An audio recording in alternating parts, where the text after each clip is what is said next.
You stretch your shoulders, adjusting the imaginary stiff-collared uniform of a 19th century postal worker. The scratchy wool itches a little at the neck, the brass buttons catch the candlelight, and you shift your cap into place, feeling oddly official. You glance at yourself in the warped mirror by the door, recognizing that small mix of pride and quiet rebellion in your eyes. Uniforms mattered here. Historians still argue whether the introduction of formal postal uniforms elevated the respectability of the job or simply made workers easier to discipline. Either way, once you pulled on that blue coat with its gleaming badge, you became the post. A living symbol of connection and duty, trudging through rain and sleet with more stubbornness than style. You step into the street, mailbag slung over your shoulder, feeling the weight of it tug at your arm. Villagers glance your way with a mix of expectation and, sometimes, impatience. You nod politely, imagining the small rebellions that must have brewed under the surface. Skipping a stop to warm up by the fire, slipping an extra biscuit from a grateful household, or, on particularly awful days, muttering curses under your breath about impossible delivery schedules. Quirky tidbit. Did you know some postal workers would accidentally take longer routes home if it meant passing by a friendly tavern or a warm kitchen? You smirk, picturing yourself slipping inside a cozy inn, shrugging off the damp coat, pretending you had official business when really, you just needed a moment to thaw. Inside the post office, you picture the postmaster inspecting the uniforms, ensuring everyone looked sharp before setting out. There was a real tension between upholding the dignity of the institution and acknowledging the very human flaws beneath the crisp collars. Historians still debate how strict these standards really were. Did small villages enforce them as fiercely as the big cities, or did local postmasters quietly bend the rules? You settle back onto the familiar stool behind the sorting bench, your cap resting on a hook, the brass badge catching the glow from the oil lamp. These badges were more than decoration. They were proof of trust, tokens of the crown, symbols of the fact that you were, technically, part of a vast national network that stretched from the smallest hamlets to the grandest cities. You traced the edge of the badge absent-mindedly, thinking about the long line of postal workers who came before you. Each one had their own little rebellions, skipping a muddy path, swapping shifts, sneaking extra tea breaks. But each one also carried the same sense of duty, the same commitment to moving letters across impossible landscapes, day after day. Outside, the wind picks up again. You pull the cap back over your ears, feeling the familiar pressure of the uniform. Comforting, constricting, dignified, exhausting. You imagine the many times you've sighed into the cold, wondering if anyone truly appreciated the small, steady acts that kept the system running. Historians still argue whether the public saw postal workers as heroes or just another part of the machinery of daily life. Probably both, you think. They were trusted figures, familiar faces, often invisible until something went wrong. And even then, the post carried on with or without applause. You glance once more at the polished badges, the neatly folded uniforms, the rows of pigeonholes waiting to be filled. There's a quiet beauty to it all, a kind of order that resists the chaos of the outside world. You breathe in slowly, feeling the layers of history settle over your shoulders, the old uniform fitting just right. Not because it's glamorous, but because it's steady. And as you step back out into the night, mailbag heavy, boots crunching on frost, you smile softly to yourself. There's a little rebellion in every step, a little pride in every delivery, a little story in every letter. And tomorrow you'll do it all over again. You push open a creaking door and slip into the postmaster's back office. A small, wood-paneled room with a battered desk, an old ledger cracked at the spine, and a faint smell of ink and damp wool.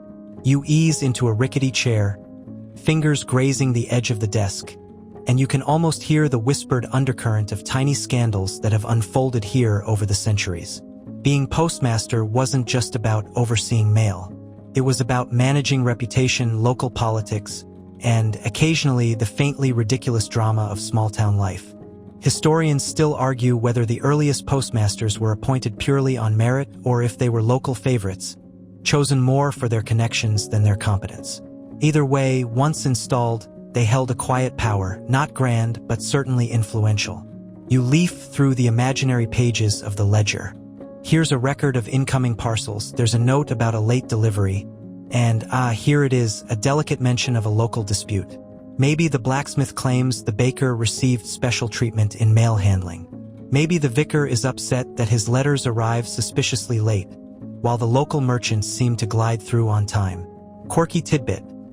In some villages, the postmaster's role came with a little too much local attention. If they were seen favoring certain households, or gossiping too freely about what letters passed through their hands, it could spark an uproar. Imagine the subtle game of balance it required. Not too close to one neighbor, not too dismissive of another, always keeping up the air of impartial professionalism. You tap your fingers softly on the desk, picturing the postmaster of old, sitting here late at night, reviewing accounts, maybe frowning slightly over a minor shortfall. Did they ever skim a bit off the top? Slip an extra coin into their pocket? Historians still debate the scale of petty corruption in small post offices, whether it was widespread or the exception. But you suspect that, like anywhere, human nature found its little cracks. You glance over at a wooden cabinet tucked into the corner, where important parcels or sensitive letters were kept under lock and key. The key itself hangs on a small hook behind the desk, a quiet symbol of trust and responsibility. You imagine the postmaster weighing that key in their hand, feeling its cold heft, knowing it opened not just a cabinet, but a world of tiny secrets. Outside, the village stirs with its own quiet rhythm. You imagine a neighbor knocking at the door, asking, with just a little too much curiosity, whether a certain letter has arrived yet. You smile faintly, picturing the postmaster offering a polite but firm shake of the head, masking whatever irritation or amusement bubbles underneath. The post office isn't just a workplace. It's a stage for small human dramas. You hear the echoes of arguments over lost letters, whispers about affairs hinted at in hastily scrawled notes, laughter over silly misunderstandings. And through it all, the postmaster stays steady, or at least pretends to be. Historians still argue whether the postmaster's position was one of genuine respect or quiet resentment in small towns. Were they admired as trustworthy community figures, or were they the subject of endless, behind-their-back complaints? You suspect it was a little of both. Respected, yes, but also gossiped about, because what's a small town without a little gossip? As you stand, you run a finger along the edge of the desk one more time, feeling the faint groove where 100 restless fingers have drummed before you. The scandals, the little rebellions, the subtle shifts of power, all of it soaked into the wood, into the walls, into the air. And when you step back out into the main room, the quiet hum of routine returns. Letters sorted, mailbags prepared, parcels weighed. Another day begins. Another chapter in the long, uneventful journey of a place that has held more tiny human stories than anyone can count. You step outside again, the cold air brushing your cheeks as you gaze across the rolling hills. But something's different now. A slender line of poles stretches across the landscape, wires shimmering faintly against the gray sky. You follow the imaginary arc of the telegraph wire, feeling the tension it brought into this slow, steady world. Historians still argue whether the arrival of the telegraph was seen as a triumph or a threat by old post offices like Sanker. On one hand, it promised faster communication, almost instant news across vast distances. On the other, it chipped away at the cozy, deliberate pace that postmasters and carriers had relied on for centuries. You wander back inside, picturing the first time someone tapped out a telegraph message from this sleepy village to Edinburgh. No wax seals, no folded letters, no waiting for the next delivery run. Just a burst of electric pulses across miles of wire. Bam! Instant delivery. You can almost hear the postmaster grumbling softly into his teacup. Well, there goes the art of a proper letter. Quirky tidbit. Early telegraph messages weren't cheap. People were charged by the word, leading to some impressively minimalist messages. You grin, imagining someone standing at the counter, furrowing their brow, trying to compress a long, heartfelt update into something like, arrived, alive, love, efficiency over poetry, every time. You picture the telegraph operator, a new figure in the post office, seated at a tiny desk with wires snaking up the wall. His fingers dance over the key, tapping out dots and dashes, while the postmaster watches from the sorting bench, arms folded, trying to decide if this strange new system will upend his world or simply fold into it. Historians still debate how quickly rural communities embraced the telegraph. Did villagers rush to send telegrams, or did they cling to the familiarity of hand-delivered letters? The records show a mix of both. Some were eager to harness the speed, while others mistrusted the facelessness of electric messages. You can understand why. There's something cold, mechanical, almost too efficient about a telegram compared to the warm weight of a sealed letter. You stroll past the imagined telegraph station, listening to the faint tap-tap-tap of messages flowing in and out. It's exciting, yes, but also a little bittersweet. You can sense the tension between old and new. The mailbag still swinging from hooks, the pigeonholes still stuffed with paper, even as the sleek, humming technology threads its way into the room. Outside, you follow the line of telegraph poles again, stretching toward the horizon. They feel both hopeful and ominous. You can't help but wonder how many postal workers, after decades on the road, watched those wires go up and thought, "Is this the beginning of the end for us?" But the post office endured. Letters didn't vanish overnight. People still needed parcels, still wanted the solidity of ink on paper, still cherished the slow unfolding of news delivered by hand. The telegraph added a layer, but it didn't erase what came before. At least not yet. You stand quietly, feeling the old stone walls of the post office pressing gently against your back, the newness of the telegraph humming softly in your ears. It's a strange, beautiful moment of overlap, old rituals, new technology, both alive in the same space, for a little while longer. As the light fades and the telegraph key falls silent for the night, you step back inside, the familiar smell of wax, parchment, and damp wood wrapping around you once again. The post office, for all its slow, uneventful days, knows how to carry on, even when the future taps gently, insistently at its door. You run your fingertips along the cool window glass, gazing out over the hills as shadows lengthen and the air thickens with the hush of a world on the edge of war. Suddenly, you're not just delivering weather updates and invoices. You're carrying love letters, ration notices, desperate scraps of news. Historians still argue whether wartime was the greatest test or the proudest chapter of old post offices like this one. What's clear is that everything intensified. The stakes, the urgency, the emotional weight inside every envelope. You step away from the window and let yourself imagine holding one of those trembling wartime letters. Its paper thin and fragile, the words inside raw with longing or fear.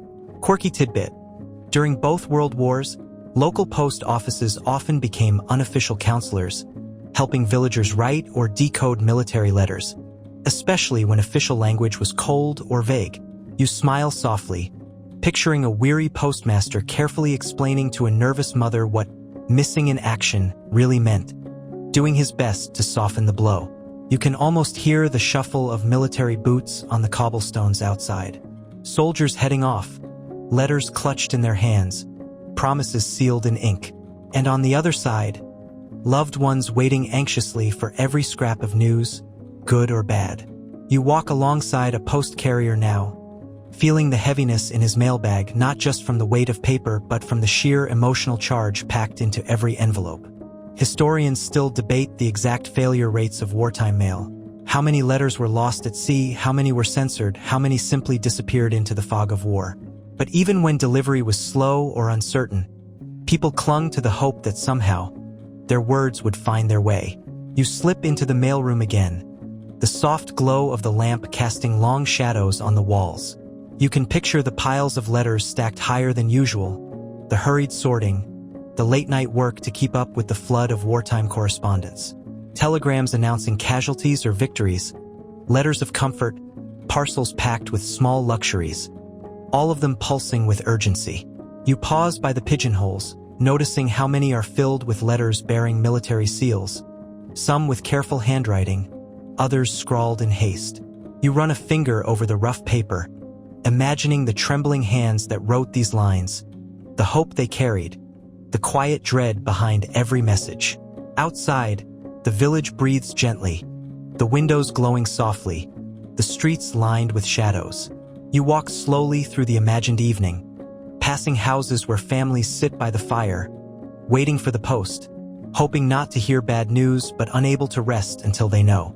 You can almost hear the uneven footsteps of the mailman approaching a cottage, the sudden stillness inside as a family rises to meet him. A letter is handed over, opened with shaking fingers, read by the flickering light. Sometimes it's good news, sometimes it isn't, and sometimes you realize the worst part is when no letter comes at all. Historians still argue whether the emotional toll on wartime postal workers has been properly recognized. After all, they weren't just handling paper. They were carrying people's hearts, people's fears, people's grief. You take a slow, deep breath, feeling the immense, quiet weight of that responsibility settle into your chest. As the night deepens, you picture the postmaster sitting alone by the dying fire, staring into the embers, wondering how many more letters will come, how many more names will pass through his hands, how many more families will wait by the window. And you feel it again, that soft, steady heartbeat of the post office, carrying on even through war, even through heartbreak, even when the world seemed to teeter on the edge. You close your eyes for a moment, letting the imagined sounds of wartime settle around you. The rustle of letters, the quiet sobs, the whispered prayers. And then, slowly, you open them again, ready to follow the post office into the next chapter of its long, uneventful, and yet profoundly human journey. You shuffle forward, blinking in the soft afternoon light, and suddenly, flash! A camera shutter clicks. You squint, a little dazed, as a cheerful tourist snaps a photo of the humble Sanker post office, posing with an oversized postcard prop, smiling ear to ear. You chuckle softly.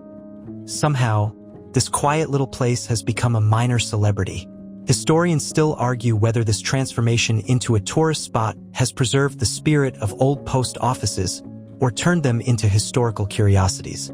You wander inside, stepping carefully around the displays now arranged for visitors. Framed letters, vintage uniforms, old ledgers, a brass scale gleaming softly under the lights. There's even a tiny gift counter tucked into the corner, selling souvenir stamps and miniature postboxes. Quirky tidbit. Did you know some tourists insist on mailing a postcard from the world's oldest post office, just so the postmark carries its historical weight? You imagine the modern postmaster, half smiling as yet another visitor eagerly hands over a card addressed to Mum or myself, as if the post office's age will somehow make the delivery more magical. You ease into a corner chair, feeling the creak of the old floorboards beneath your feet. Around you, visitors whisper and point, admiring the neat rows of pigeonholes, the old leather mailbags, the polished counter. For them, it's a charming slice of the past. For the post office, it's another layer in its long, slow evolution. Historians still debate whether small historical sites like this survive because of tourism or in spite of it. On one hand, the attention helps fund preservation. On the other, it sometimes smooths over the gritty, ordinary details, the muddy boots, the ink stains, the exhaustion that made these places real. You smile faintly, watching a tourist snap a selfie in front of the postmaster's desk, blissfully unaware of the centuries of quiet, repetitive labor that unfolded right there. You stroll outside again, noticing the modest plaque by the door, declaring this the world's oldest working post office. Tourists pause to take photos, to read the dates aloud, to marvel at the simple endurance of this little building. You tilt your head back, gazing up at the roofline, imagining all the hands that have pushed this door open, all the boots that have crossed this threshold. You trail your fingers along the stone wall, feeling the rough, weathered surface, and you sense how the post office itself has grown accustomed to being a landmark. It's no longer just a working space. It's a living museum, quietly showing off its scars and stories to anyone willing to look. Inside, you hear laughter as a group of visitors crowds around an old display case. They marvel at the handwritten ledgers, the delicate calligraphy, the odd bits of trivia scattered on little plaques. You can almost hear the post office hum, half amused, half exasperated. You think you know me because you read a sign? Sit down and sort 1,000 letters. Then we'll talk. You wander through the imagined gift shop, fingers brushing over novelty keychains, historical postcards, miniature post horns. The modern world has wrapped the post office in a cozy layer of nostalgia, turning it into something between a relic and a brand. And yet, under all the tourist gloss, you sense the steady heartbeat remains. The old rhythms, the slow persistence, the quiet work still unfolding behind the counter.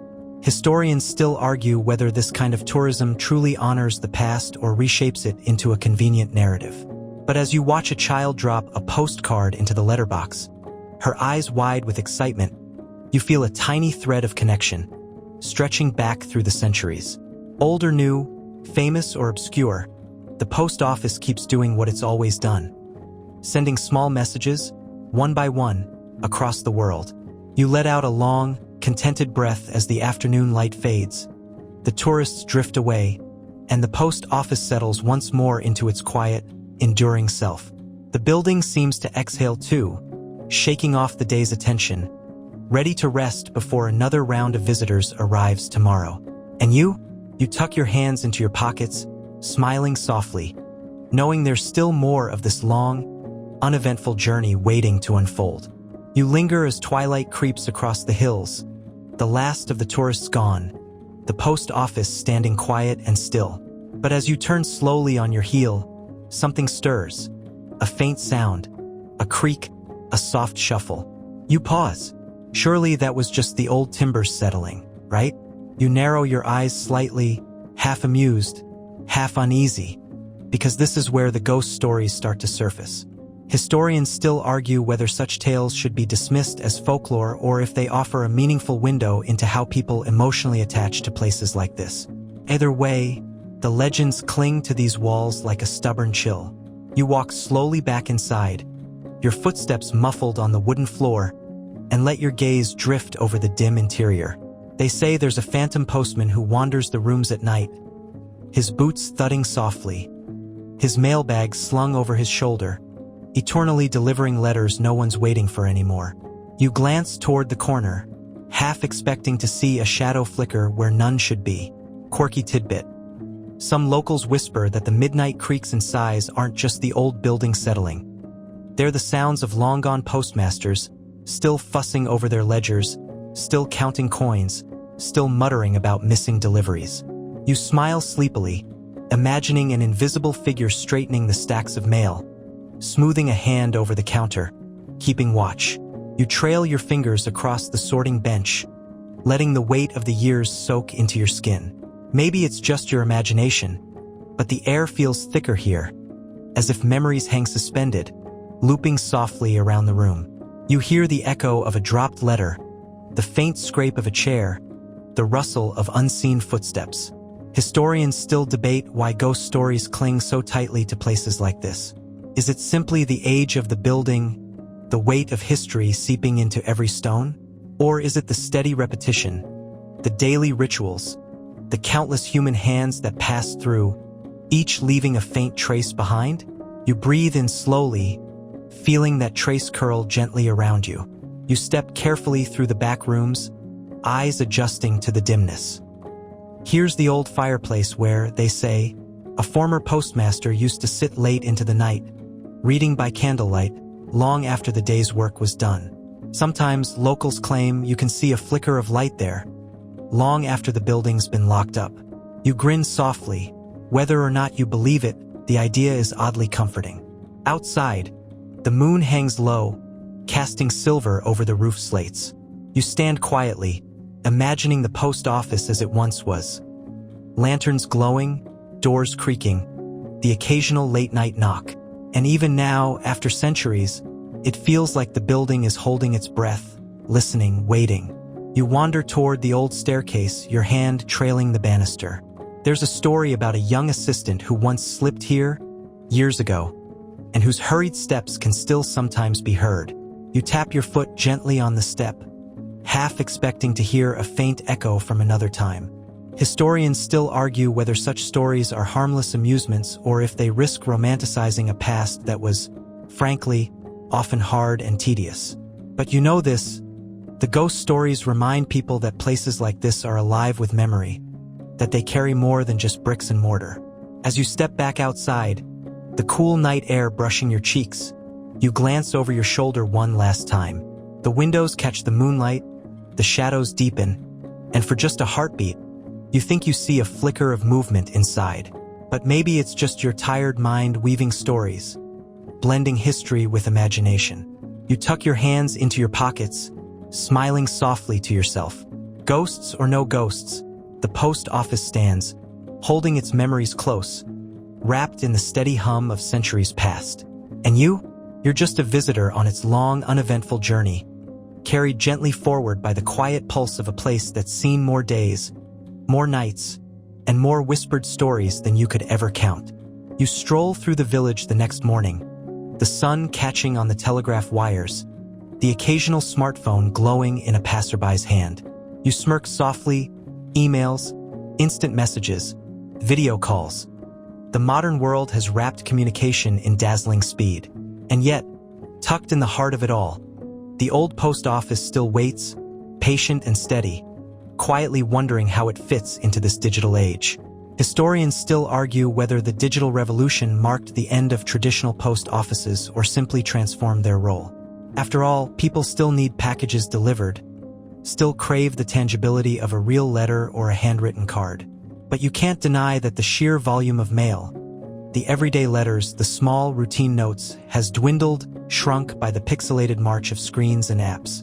You step inside, noticing the little upgrades. A card reader on the counter, a small screen for digital transactions, maybe even a Wi-Fi signal humming faintly through the stone walls. And yet, the heart of the place remains. The wooden counters, the old pigeonholes, the careful hands sorting what little physical mail still flows through these centuries-old veins. Quirky tidbit. Did you know that in recent years, some historical post offices have offered novelty email-to-postcard services? Tourists can send a digital message, which the post office then prints out and mails as an old-fashioned card. You laugh softly, imagining a bewildered postmaster from 200 years ago trying to wrap his head around that idea.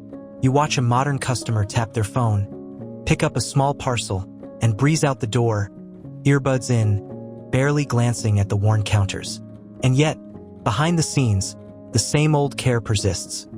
Parcels weighed, addresses checked, stamps pressed carefully into place. Historians still debate whether this stubborn endurance is nostalgia or necessity.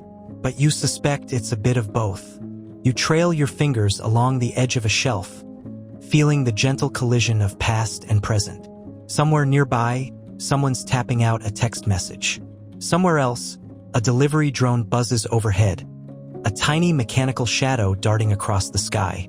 And yet here, within these walls, a human hand still picks up each letter, still makes sure each package is ready to go, still honors the ritual that's been unfolding for centuries. You glance toward the old ledger on display, now just an artifact, its pages yellowed and delicate. Once, it recorded every item passing through the post. Now, it's a reminder of how much has changed and how much hasn't. You breathe in the faint smell of paper and dust, feeling a quiet gratitude for the simple, physical presence of this place. Historians still argue whether the digital age will one day erase places like this entirely. But for now, the post office endures, a stubborn little heartbeat in a world that seems determined to outrun itself. And you find comfort in its steadiness, in its refusal to disappear, in the slow, deliberate work that continues even as the world spins faster and faster. You step back outside, blinking in the sunlight, watching as a courier van pulls away, a small stack of parcels waiting inside. You smile softly, knowing that no matter how much changes, no matter how many pixels replace paper, there's something profoundly human about sending a message, about waiting for a reply, about feeling the weight of words in your hand. And as you walk slowly down the lane, the post office fading behind you, you let out a long, quiet breath. Still here, still standing, and it's still waiting, patient as ever, to carry the next message, the next memory, the next small, steady step on its long, uneventful journey. You return one last time to the post office, the late afternoon sun spilling through the windows, casting long, soft-edged shadows on the worn floorboards. You stand still, letting the hush settle around you, the quiet almost sacred, as if the building itself is holding its breath. Here it stands, the world's oldest working post office. Not a grand cathedral, not a mighty fortress, but a humble, unassuming place where the most ordinary acts, sending, receiving, waiting, have unfolded for over 300 years. You place your hand lightly on the counter, feeling the cool, smooth wood beneath your palm. It's a small thing, really, but small things, you realize, have a way of enduring. Historians still argue whether this survival is a product of luck, local pride, or sheer stubbornness. But you know this, the Sanker post office has weathered storms, wars, revolutions, and now the digital age. Not because it had to, but because someone always chose to keep it alive. Letter by letter, parcel by parcel, year by slow, steady year. Quirky tidbit. Sanker is now listed in the Guinness World Records, a formal nod to its long, quiet life. You smile softly, imagining the old postmasters shaking their heads at the idea of their sleepy little building becoming an official world's oldest anything. But here it is, still standing, still waiting, still delivering. You wander through the back room one final time, past the battered sorting bench, the rows of pigeonholes, the old cabinet with its tiny, tarnished key. You hear the faintest whisper of a memory, the rustle of paper, the scratch of a quill, the heavy thud of a full mailbag lifted onto a tired shoulder. You close your eyes, letting the years drift gently around you. Outside, the street is quiet. A cat slinks lazily across a stone wall. A lone bicycle leans against a fence. You imagine the post office glowing faintly in the evening light, its windows catching the last gold of the day, its heartbeat slow and stubborn. Still here, still waiting. Historians still debate whether the long, uneventful journey of a place like this will continue much longer. But as you stand quietly, hands in your pockets, you feel a quiet certainty. As long as there's someone to open the door, someone to carry the mailbag, someone to press a stamp or sort a letter or tell a story, the post office will carry on. You smile softly, exhaling into the cool air. The journey isn't dramatic, isn't glamorous, isn't even particularly exciting. But it's steady, it's dependable, and sometimes that's the most beautiful kind of story there is. You take one last look at the post office, its windows glowing softly in the dusk, the old stone walls holding steady against the chill of evening. The air is still, the hills darkening gently, the village settling into its quiet nighttime rhythm. You let out a slow, even breath, feeling your shoulders soften, your mind quieting. There's no rush now. No need to hurry through the final moments. You let the silence stretch, let the soft imagery linger, let the old post office fade gently into the background. Its long, uneventful journey has become part of the landscape, part of the rhythm of the world itself. And you, standing here, are simply part of that rhythm too, breathing slowly, calmly, easily. You picture the soft glow of the lantern inside, the quiet hum of a place at rest. You imagine the last letter tucked carefully onto a shelf, the last footsteps fading down the path, the last sigh of wind curling softly around the building. Everything slows, everything softens, everything settles. You feel your own body relax, your breath deepening, your heartbeat matching the gentle, steady pulse of the night. There's nothing left to chase, nothing left to carry, nothing left to hold on to. Just the quiet, just the calm, just the slow, peaceful drifting toward rest. So let your eyes grow heavy. Let your thoughts grow softer. Let the old post office, with all its small, steady moments, carry you gently into sleep. You are safe, you are steady, you are exactly where you need to be. Good night, dear listener.